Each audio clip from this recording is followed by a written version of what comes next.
The internet has long been plagued with fake hoax Dragon Ball Z sequels. You know that. Dragon Ball AF, Dragon Ball Hoshi, Dragon Ball Absalon, all these bullshit hoax series that people like to advertise and make extremely shitty, slapped together, quote-unquote, first episode reveal of faked fan arts, or even like faking anime screens. Someone has made a fan sequel to Dragon Ball Z, well actually Dragon Ball GT, so yeah, even better, right? Called Dragon Ball Next Gen, and they have so far published 3 chapters of a continuing saga of fanfiction under the guise of a legitimate thing. And I'm sure it says somewhere this is not legitimate, this is just a fan, I don't own Dragon Ball. I'm pretty sure it says that somewhere. But the problem is that they're putting it up as if it's real. And I would not mind, except that this has been a problem for a long time. The only reason we're really tackling this fanfiction is because the guy is trying to make it seem like a legitimate continuation. We all know it's clearly made up, and we know it's made up because Dragon Ball Absalon isn't real. None of them are real.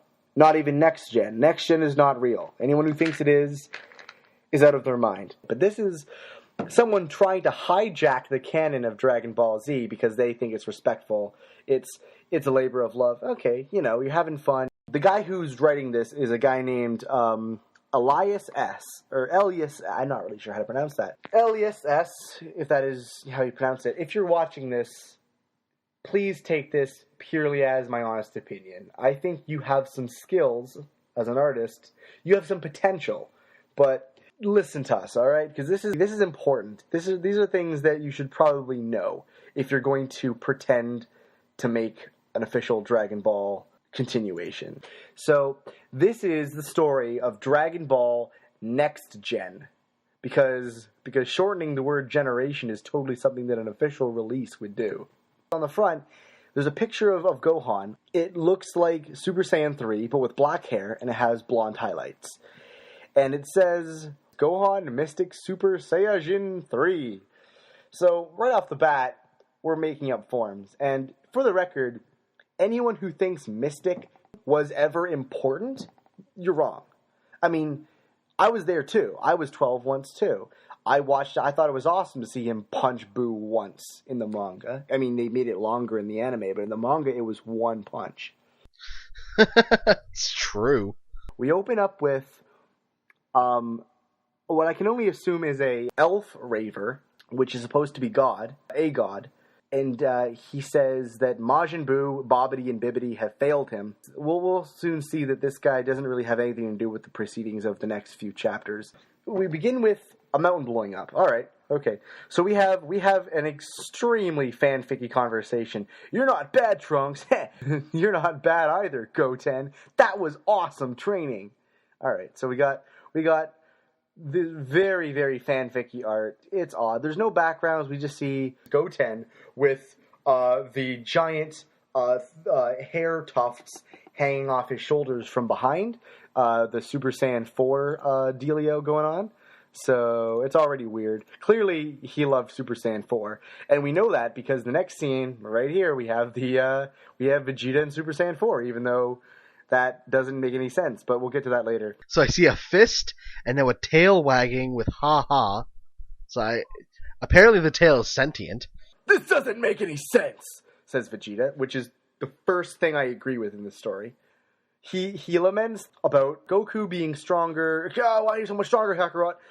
This is supposed to be 10 years after Dragon Ball GT, in which he's put aside his hatred out of pride for Goku. He respects Goku. He's supposed to be at least 17 years past the why is Goku stronger than me phase. That's supposed to be long past for Vegeta's character. We immediately get a big explosion. Boom. And we have, there's something going on. Everyone has that whole sort of like tiny electric spark in front of their forehead. Like they get that sort of like Advent children grunting noise when they're like, something's going on. Oh no, I sense some energy. I must go here. We see Sonic the Hedgehog, Anna, I think, from Shaman King, and what appears to be the Elephant Man, supposed to be Vegeta. Vegeta, like he's been furiously masturbating for like 10 years straight. Like, his proportion is fucked. Goten's hair is getting spikier and bigger with each panel. Yeah. It's like his hair is literally almost a foot off of his head. It's really fucking weird. Can I just point out, if Gohan had a seizure along with the rest of these guys at sensing his power level, why does he show up in a suit? That is the thing that always pissed me off. Ever since Buu Saga ended, Gohan has been completely domesticated to the point where he is allergic to the idea of looking cool. We see what appears to be an angel Kikaider. This looks like someone started drawing a Final Fantasy character and then halfway through thought, but what if he was every single pseudo-religious imagery-laden villain that ever existed in anime put together as well? And then they made that. He has a semi-halo, an angelic appearance.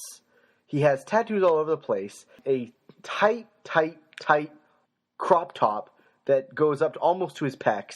This guy apparently has appeared and is now, for no apparent reason at all, threatening to destroy the Earth.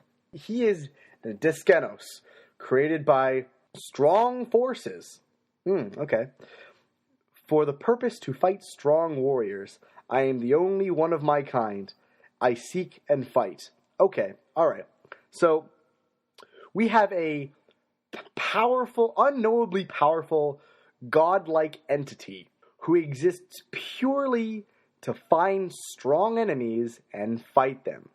Okay, now we're going to see later exactly why this is, and it kind of makes sense, but you have to admit, right now we're already in bad anime movie territory. This is the least inventive storyline you could possibly think of for Dragon Ball Z. Disceno brings up the fact that he is listing off their histories, and he knows that Vegeta killed his mother. So first off, apparently Vegeta killed his mother in this timeline. And then it cuts to what I can only imagine are Pan and Bula, who have somehow perfect racks. Who both have ponytails and look exactly the same. They're both Super Saiyan, even though, I guess he wanted to have two female Saiyans. I'm fine with that, but they look like males. It's almost like if they had Goku's face, but with Trunks' body with tits. Here we're back to these guys. Trunks looking even more, oh my god, look at Trunks. Look at that pose. Hands behind the back, chest popped out. He's a blushing little schoolgirl who's being asked on a date, isn't he? Look at that pose. What the hell? It makes me want to pinch his cheeks. That pretty little ascot. Oh, if you look at the lines on his shirt to kind of show the ruffles in it, it's below his chest it's kind of loose, but them titties gotta be fucking accentuated. It makes me want to take him to a movie theater purely for the purpose of making out. He's even got the whole little big puppy dog eyes. Sex? What's that, innocent little girl? Right? Who drew Trunks this way? Oh wait, I know. It was Elias. Why did you do this, Elias? Why would you do this? He's already a fucking... He looks like a girl. You drew a girl. So, side note about Goten's hair again. Look, it's like a foot behind his back now. Look at it. What happened? He is becoming that... Is it Botan from Yu Yu Hakusho with the big, huge bangs? If by the end of this series, Goten doesn't have a fucking afro, if he doesn't go, damn, and his hair goes circular, I'm going to call you up, Elias. I'm going to call you up and tell you that you're wasting my time. We're going to come to your house. We're joking. We love you, man. Not like in that way. Maybe. Next panel, TLDR. Because Gohan says a bunch of shit. I really don't care. I've never seen this much talking in Dragon Ball Z, and that was already pretty heavy on the time wasting. We go into Vegeta being, I can take him. So we see Diskenos is emanating some form of Lovecraftian hell beast from his aura, and they're all like, oh, he's so powerful, because we've never seen that before. So Vegeta's like, oh, my pride won't allow me to lose. Oh, are they still talking? I've never heard so much talking about fighting in my life, and this is supposed to be a fan fiction that likes the violence. So, alright. Vegeta takes off. Trunks flies off. Diskenos creates a ball of black energy and says that he'll use it to blow the world up if they don't, But here's the thing.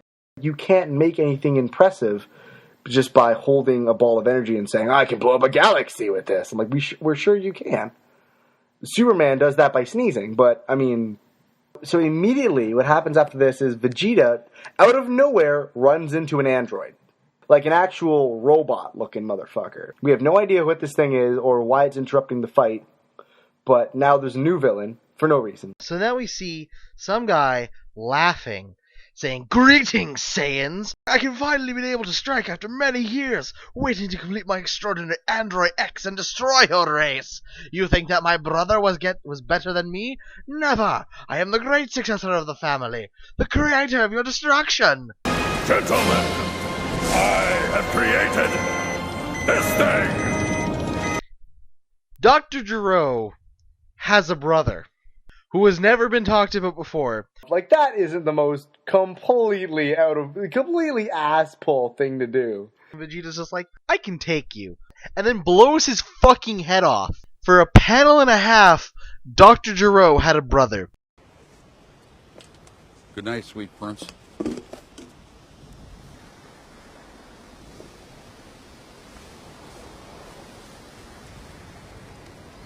So now they start fighting, Vegeta and him. Okay, I don't understand this boing moment. Their arms are meeting. Like, he's like attacking him, not with a fist, but with his forearm. They're meeting forearms. Like, they're trying to, like, do some, like, bro fist kind of thing. Like, yeah, we cool. Boing, but we're trying to kill each other. Like, what? What is this? What even is this? Well, okay, wait a minute. I've seen this before. Do you remember the opening to Dragon Ball Z Budokai 3? Where Frieza and Goku did the exact same thing in slow motion? You know what? That's different, though, because that was more of a block on both their parts. To me, for a second, it looks like Android's fist meets Vegeta's headbutt. But if we can give props for just one moment here, his art in terms of character design isn't bad. He's got a good handle on how Dragon Ball Z combat flows. We'll see later, some of the hits actually look like they hurt. I mean, it really does. Like, while I read this, like, as stupid as it can be, it does still, like, I feel like I'm reading an episode of Dragon Ball Z. And you know what? What is Trunks doing? Why are they not both fighting him? You're absolutely right. This happens every fucking time with Trunks. Actually, with all of them. They have 4 hours. Let me remind you, they started with 4 hours. And like, as we go on, it jumps from 4 hours to less than 5 minutes. Do you know what a minute is? What? Of course I do. I don't think you do. Well, it's Dragon Ball Z. Space is warped and time is bendable. Not this way. He takes a punch to the gut so hard that it says, dong. It picks him up, and not by the top of the head like Frieza did to him. It gently cradles his head as if bringing him in for a tender kiss. Hey, sweetie. You know what? No, I'm gonna face you now. And it's like, how about we get past the games and start fighting for real now? His shirt explodes off his body, but his pants are fine. Vegeta is losing his shit now.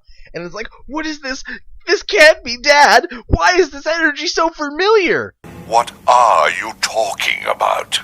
I'm so sorry, Mother. Suddenly his mom! Where is this coming from?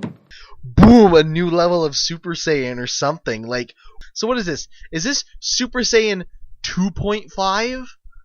I think this design, it takes all the best design elements of Super Saiyan 2, 3, and 4 and puts them together. The spiked up, the spiked back long, and the hang over the shoulders without looking ridiculous. This looks pretty good and doesn't have the monkey tail. This does not look bad. If this is somehow a form, then it looks pretty good.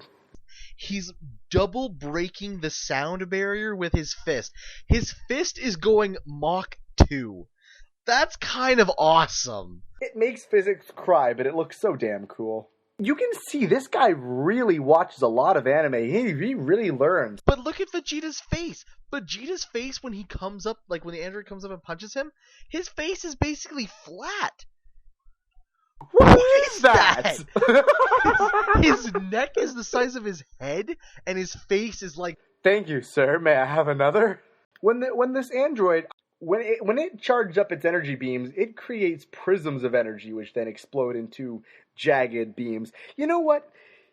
All of Dragon Ball is, here's my energy ball. It can destroy a whole planet. Here's this tiny energy ball. It can destroy a whole universe. We get it. Shock value of tiny, but we get it, okay? That's what Dragon Ball has always been. Making it look visually unique makes it look like there's some kind of quantum mechanics going into creating this giant energy sphere. So it looks like they tried to make it look good. And they tried to make it look unique. Props for that. And props also for he kicks the arms up, forcing the beam to go into the air. And then we see the beam in the air over Gohan's shoulder in a jump cut, which was there just to show how big the beam was. That's cool. But then the robot starts powering up like it can go Super Saiyan. It gains a chin bone and a black codpiece for no reason. It gained extra armor on the chin and the dick. But here's the problem though. Now we're going back to I'm super powerful. Oh no, he's beating my ass. But now suddenly with this second wind, I am more powerful than he. It's like, okay, tag in, my turn to get fucking curb stomped. What does Trunks do? What does he do? Oh, I'm not gonna help my father. I'm gonna go off and get the thing that I should have been getting for the past 4 hours. And it says, has Vegeta forgotten about Diskenos? I don't know. It seems like the story has. It's Elias, you're giving me all my jokes. This is my job. You're not supposed to make fun of yourself. But we're now entering the part of the story where we cut out of nowhere to the Supreme Kai and the Elder Kai sitting, I think, in the other world, and they're the Kai planet, and they're what's going on here, Rai?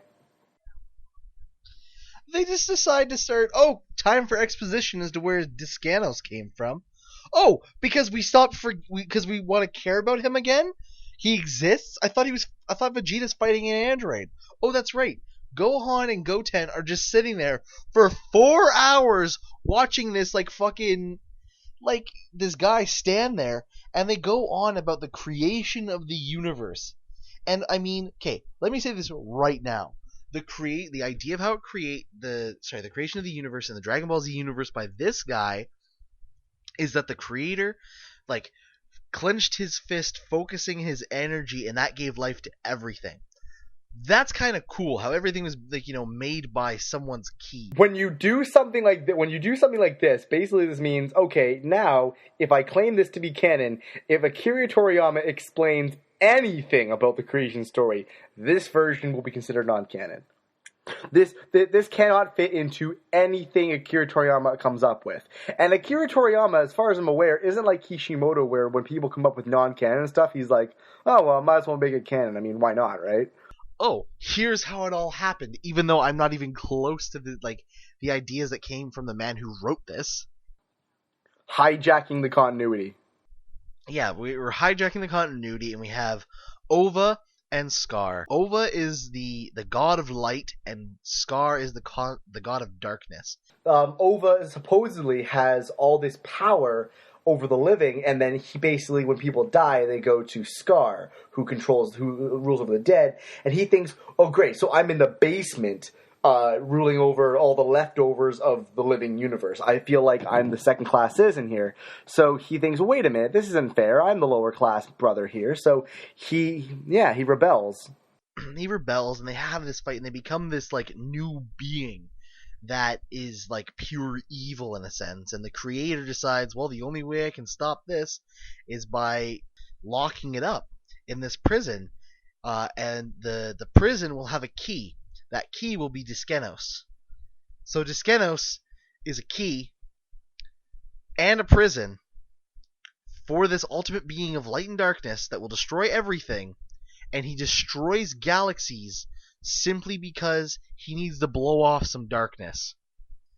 How do you go above this? Like, this is the ultimate apex predator of the Dragon Ball Z universe that if this was to ever become canon, boom, this guy is the top. There is nothing. He is the ceiling. Goten can't take it, and Gohan, sorry, good lord, tries to stop him, but like Diskenos, I guess, bitch slaps him across the world. Oh, and he dunes him across the world. Oh my god. Okay, actually, yes, he does, because then it cuts to fucking Trunks, and like you see the wave of energy that like Goten is creating from how fast he's going. Although props for the guy for saying, hey, all these things kind of show in each other's story. That's cool, except there shouldn't be two storylines because Diskenos was the original villain. The ideas just, they don't work together. I mean, you can't have two simultaneous villains that have nothing to do with each other. Like, come on, Elias, dude, this is like writing 101. Like, things have to fit together. Just to follow this again, okay? So, we cut from Goten getting bitch slapped, to Trunks seeing him being bitch slapped, to Gohan screaming his name, to the android fighting Vegeta for 3 panels, then back to Gohan, back to Vegeta, and the android.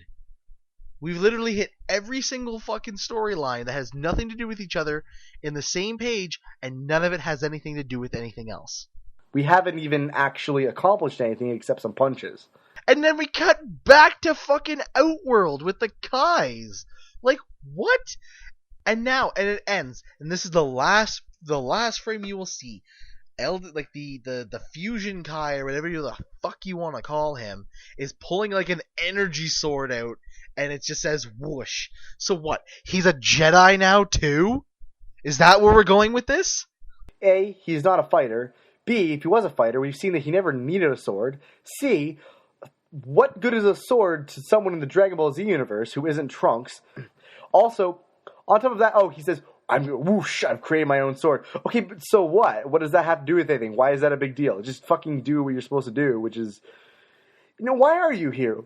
Why even are you here? You're Kibito Kai. No one is expecting anything from you. We've reached the end of what is currently out. We might come back to this. We'll probably wait until there's at least 2 chapters. I'd like 3 so we can get like the same flow. Elias, if you were passionate about this, if you want to make your own Dragon Ball Z story, if that's what you really want to do, I think you did a pretty good job. I think you did something that most people just wish and fake and dream about and argue on the internet whether or not it's real. You went ahead and did it. And you know what? What you did wasn't that bad. In fact, I'd even say in some ways, you do, I think, some things a little bit better than the original. But, don't let that go to your head, because you have a long way to go writing-wise. And that's okay. I mean, it has flaws, but it has some awesome stuff to it. It's just, those flaws. As well as the fact you're essentially tricking people into the authenticity of your story.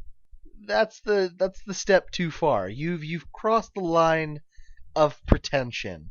Sure, we might be a bit pretentious for sitting here making fun of your fan fiction.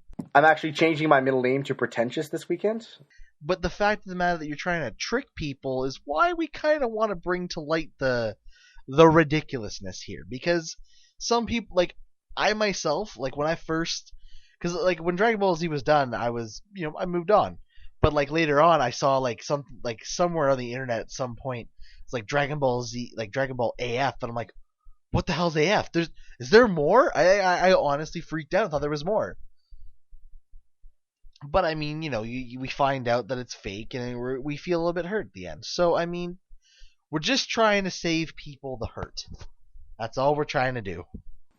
I think we came off a little too harsh here. What we think of this as kind of a roast of you, Elias. I respect you for doing this. It's just the context of you put it on Manga Fox. And while I think you have a lot of potential as a manga artist, you know, if you applied yourself in something that is original to you, and if you want to make a fan fiction, you know, go ahead.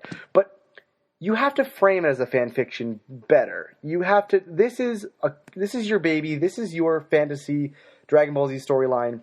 Go ahead, run with it. I want to see you do the best you can with this.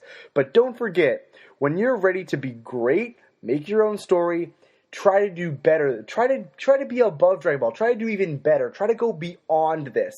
And maybe, just maybe, look at your first chapter and see, you know, not so much, more show than tell. Show, don't tell. Too many words, too much explanation. It's a guy blowing up a planet because he has a rage demon in him.